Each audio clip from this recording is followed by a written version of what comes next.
नवंबर के महीने में महंगाई 6.5 साल की कम तरीन सतह यानी 5% से भी नीचे आने के बाद तवक्कात पैदा हो रही हैं कि शरह सूद में अब स्टेट बैंक 16 दिसंबर को होने वाले इजलास में मजीद कमी करेगा।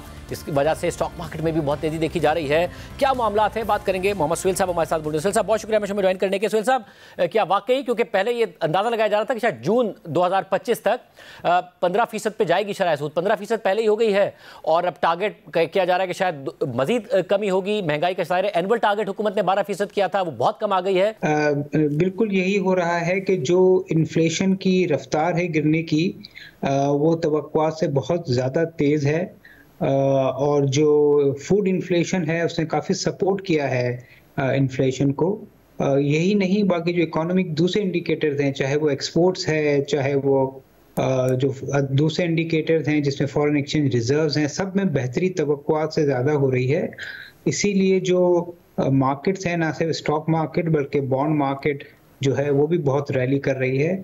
और जो इन्फ्लेशन की तवक्कुआत थी स्टेट बैंक की भी थी 13% के करीब, जो मल्टीलैटरल एजेंसीज की भी थी वो भी रिवाइज डाउनवर्ड कर रहे हैं। और अभी हमारा जो लेटेस्ट सर्वे हुआ है उसमें मेजॉरिटी का यही कहना है कि इस साल के एवरेज इन्फ्लेशन 8% या इससे कम रहेगी और अगले 2-3 माह तो ये जो है 4-5% रहने की तवक्कुआत है, जिसकी वजह से तवक्कु की जा रही है कि अगली मॉनेटरी पॉलिसी कमेटी मीटिंग में जो इंटरेस्ट रेट है या पॉलिसी रेट है ये 200 से 250% मजीद कम हो सकता है। स्टेट बैंक कॉशियस भी रहा है, अगर 8% से भी नीचे आती है तो क्या सिंगल डिजिट में शरह सूद एक्सपेक्ट की जा सकती है जून 2025 तक? मुझे मुश्किल लगता है। अगर 8% हम अज्यूम कर लें कि अगले 12 महीने का इन्फ्लेशन है, तो मुझे लगता है कि 3% तो कम से कम वो स्प्रेड रखेगा, क्योंकि अभी हमने जो श्रीलंका में भी देखा वहाँ भी इसी तरह का वो स्प्रेड मेंटेन किया हुआ है, 1-2 और ममालिक में भी।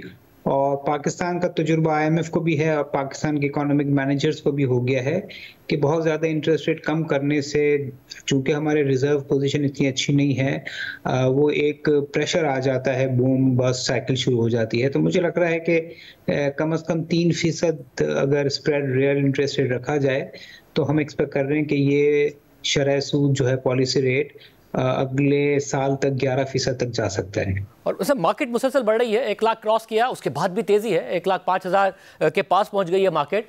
क्या इस बात को लेकर कोई अनसर्टेनिटी नहीं है कि IMF क्या कहेगा? FBI ने टारगेट नहीं पूरा किया, तकरीबन 350 अरब रुपए से ज्यादा का शॉर्टफॉल हो गया है 5 माह में।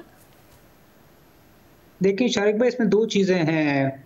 एक तो ये कि स्टॉक मार्केट ने पिछले 75 साल में कभी इतने ज़्यादा इंटरेस्ट रेट 23% और 2.5 का पी देखा नहीं, और कभी इतना ज़्यादा बुरा परसेप्शन का पाकिस्तानी इकोनॉमी में हुआ या क्रिएट किया गया कि पाकिस्तान तबाह बर्बाद हो जाएगा, डिफ़ॉल्ट हो जाएगा, कोलैप्स हो जाएगा।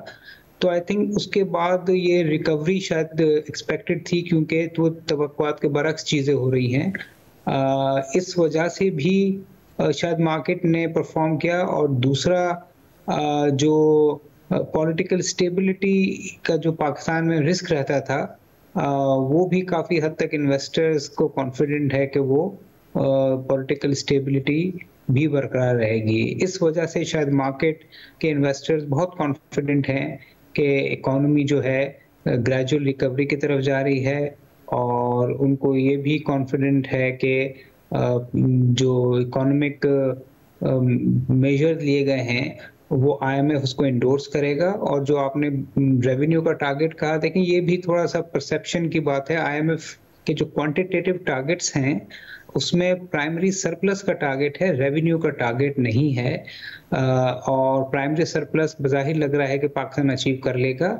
और अगर हम हमसाया मुल्कों में से देखें, अभी 1-2 ममालिक का रिव्यू पूरा वहाँ भी टैक्स के टारगेट अगर पूरे नहीं हुए और दूसरे टारगेट्स पूरे हुए तो IMF जो है वो वेवर देकर अप्रूवल कर देता है। तो मेरे ख्याल में ये कोई, अगर टैक्स का टारगेट कम है और दूसरे टारगेट्स अचीव हो गए हैं तो ये कोई कॉज ऑफ कंसर्न नहीं है। और ये रिव्यू जो है पाकिस्तान का मार्च में, अगर दूसरे इंडिकेटर सही हैं तो कंप्लीट हो सकता है।